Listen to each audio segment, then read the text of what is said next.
I almost joined a cult. This series is about some of the biggest mistakes I've ever made so you can feel normal about your mistakes. It was the start of 2020 and I was going through that, oh my god, I think I hate everything about my life. I hate my job. My 9 to 5 is a bottomless pit of despair. I need to change everything phase that so many people went through during the pandemic. And because of this, I was open to new experiences and meeting new people. I wanted to start my own business. This is way before DIY with Emma, but to do that, I had to build some contacts. I wanted to meet other business people to see if I would like it. So I joined Bumble for Business. And on there, I met a guy who was offering free coaching, and I thought, great, this is my opportunity to learn from someone who's done it all before. So we jumped on a Zoom call. He was the first person I ever Zoomed with at the start of the pandemic, back when it was still novel and exciting. I was feeling quite reserved because, after all, this guy's a stranger. But he really opened up about his life and his struggles, and it did make me feel more at ease. He told me he'd joined a coaching organisation that was built around the book 7 Habits of Highly Effective People by Stephen Covey. He told me how desperate he was for this programme to change his life.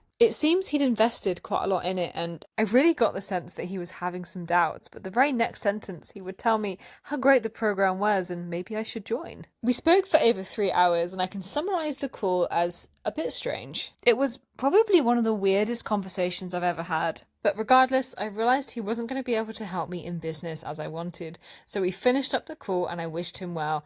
That was going to be the last time that I saw him. Or at least, that's what I thought. Fast forward 3 years and I'm sat in a beautiful cottage in the Wye Valley with a group of my closest friends on a climbing holiday. We were talking about the benefits of coaching and I told them about this really strange call I'd had with this guy who worked in the Navy and had joined this coaching company. My friend stopped me as I spoke and she said, "Did you say the Navy?" And then she said, "Have you watched that documentary, A Very British Cult?"